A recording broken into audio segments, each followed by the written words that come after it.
네, 여러분 안녕하세요. 나도균입니다.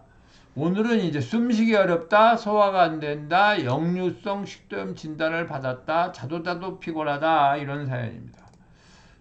사연을 읽어보면 이제 숨쉬기가 힘들어서 잠을 자기 어려울 정도다 그런 거고요. 재채기나 가래도 좀 있고, 근데 터질 듯이 답답하고 숨이 잘 안 쉬어지는 것 같고, 그래서 이제 응급실에 갔다 이거죠. 그때 여러 가지 검사를 해야 되고 뭐 이비인후과 가보라고 그러고 그래서 하룻밤 참아보자 그래서 그냥 왔는데 괜찮은 것 같다가 이제 샤워하니까 또 그렇고 그래서 누우면 더 답답하니까 이제 잠을 못 자겠다 잠을 설쳤다 이런 거고요. 뭐 천식 증상인가 하기도 싶기도 하고 척추가 안 좋은 경우에도 그런 경우가 있다 하기도 하고 그러니까 어떠냐 그러고 좀 나아지더니 이제 점심때가 속쓰림과 함께 더 숨쉬기 어려워지기도 하고 그랬다. 그래서 이비인후과 갔는데 이제 처방이 모르겠고 그래서 내과에 가서 검사를 받아보라고 했는데 내과에 가서 엑스레이를 찍었더니 폐에 이상이 없다 그러고 그리고 역류성 식도염 약만 4일치 줬다 하는 거죠. 그러니까 이제 답답해서 잠 못 잘 것 같고 그러니까 스트레스다. 숨 잘 쉬는 게 얼마나 행복한지 알겠다. 숨은 사실 자동으로 쉬어줘야 되는 거죠. 그러니까 이게 억지로 숨을 쉬어야 된다면 얼마나 답답하겠어요. 그러니까 이분이 이제 본인이 정리하신 거예요. 층만증이 있고 생리불순이 있고 발톱에 뭐 반점이 생겼고 숨쉬기 어렵고 코가 막히고 가래가 있다. 소화가 잘 안 되고 트림을 잘한다. 뭐 6번은 이제 음주를 잘한다. 음주는 뭐 술은 이건 스트레스를 가중시켜요. 피로를 가중시키거든요. 그거 끊어야 되고 열이 많고 발에 땀이 많다. 욱하는 성질이 예민하다. 자도자도 피곤하다 이런 거고요. 그래서 이제 건강하게 살 수 있도록 좀 도와주세요. 그랬어요. 현재 상태를 이제 서양의학적으로 보면 가능성 있는 질병이 이제 측만증이 있고 천식 또는 호흡곤란.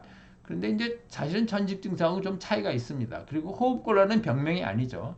병명이 아닌데 이 호흡곤란 부분은 서양의학적으로 좀 설명이 곤란해요. 제일 중요한 증상인데 설명이 잘 안 돼요, 사실은. 그리고 이제 이런 경우에 역류성 식도염 진단을 받느니 아주 흔히 있고요. 비염, 위염, 불면증 같은 게 이제 그런 걸 추정해 볼 수 있다 이런 거고요. 여기에서 이제 그 서양약은 장점이 세밀한 검사를 통해서 이제 몸에 어디 있는 부분에 문제가 있나. 그래서 몸을 하나하나의 부속의 모임처럼 보는 거죠. 그래서 문제가 있는 부분을 찾아내서 그걸 딱 고치면 괜찮아질 거다 이렇게 보는 거고. 굉장히 효과적이고 능률적이고 좋은 방법인 거죠. 그런데 이분은 이제 굉장히 복잡하잖아요. 여러 가지 증상이 겹쳐서 과도 여러 가지 과가 저기가 되고 포함되고 그러니까 이런 경우 효과가 좀 떨어진다 그런 거고요.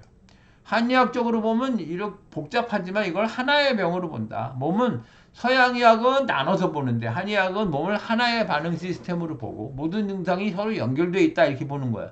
그걸 전일관이라고 하는데 지금의 증상은 이제 몸의 가장 중심, 이 중심을 흐르는 기의 흐름이 나빠진 거다. 그 기를 이름을 소주천이라고 하는데 그게 나빠진 거다 이거죠. 기에 대해서 잠시 말씀을 드려보면 누구나 이제 매일같이 생활하기 때문에 에너지를 쓰죠. 에너지가 이제 기인데 생명체가 살아가는데 필수적인 힘이 에너지인데 그 매일매일 쓰죠. 매일매일 쓰면 이제 기운이 떨어지면 생체 활성이 떨어지는 거예요. 이게 떨어지죠. 그러니까 피로가 쌓이는 거죠. 근데도 별 문제가 없잖아요. 그럼 자는 사이에 매일매일 또 에너지를 생산해서 쓸 수 있는 만큼 잘 되는 거죠. 그래서 이제 피로를 회복하기 때문에 살 수 있는 건데 그런데 이제 생산되는 에너지보다 쓰는 게 너무 많아. 사용량이 많으면 에너지 레벨이 떨어질 거 아니에요? 그러니까 이제 가물면 저수질 물의 수위가 떨어지는 거고 똑같은 거죠. 그러니까 에너지 레벨이 떨어진다. 그러면 이제 피곤해진다 이런 거고요. 사람이 살 때 세포 단위에서 보면 세포 하나하나가 다 싱싱하게 자기 역할을 잘 해주면 몸 그 세포들의 집합체에 있는 사람이 잘 살 수 있잖아요. 그런데 이제 그렇지 못한 문제가 된다. 그게 이제 그런 거고. 이분은 이제 소주천의 증상이 나빠진 건데 소주천이라는 흐름은 어디로 흐르냐 하면은 몸의 정중앙을 흐르는데 하복부에서 시작돼 가지고 밑으로 내려가요. 그래서 회음을 지나고 꼬리뼈를 지나서 척추뼈를 타고 올라와요. 척추를 타고 올라와서 머리를 타고 넘어서 이렇게 내려가서 그 눈 사이 미간, 코, 입 이렇게 따라서 가슴의 중앙을 따라서 이렇게 내려가는 거죠.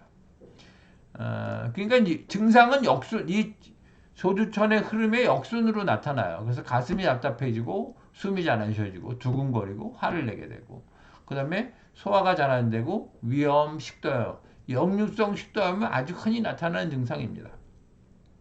그리고 입, 코, 눈에 열이 생기고 입, 코, 눈에 열이 생기니까 입이 마를 거 아니에요? 그 코도 말라. 그러니까 비염이 잘 되고 그 다음에 눈도 잘 충혈되고 그리고 이제 위로 올라오면 머리 두통, 어지럼증, 그다음에 뒷목덜미 어깨가 아프고 척추가 이제 눌려서 측만증, 디스크, 협착증, 강직증 같은 게 잘 생긴다.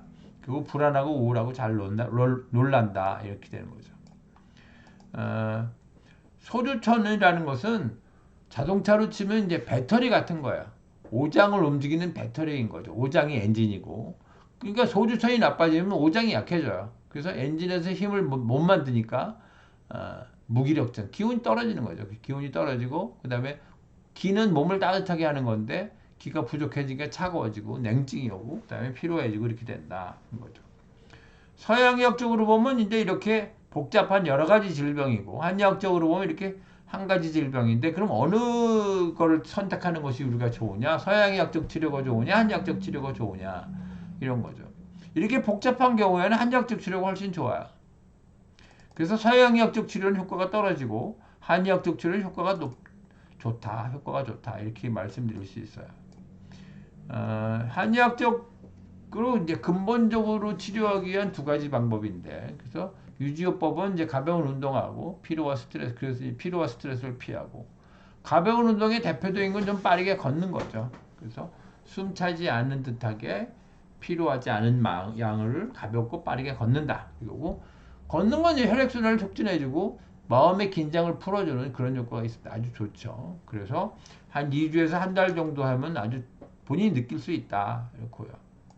그게 잘 안 돼. 그러면 이제 좀 심한 거죠. 혼자서 할 수 있는 정도를 지난 거니까 한의원에서 치료를 좀 받아야 된다. 그리고 이제 저같이 의사이면서 한의사인 복수면사의 클리닉에서는 좀 편리한 진료, 서양의학적 진료와 한의학적 치료를 같이 할 수 있다.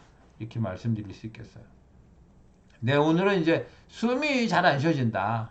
그리고 복잡한 증상이 있다. 이것에 대해서 말씀드렸어요. 네, 여기까지 하겠습니다. 감사합니다.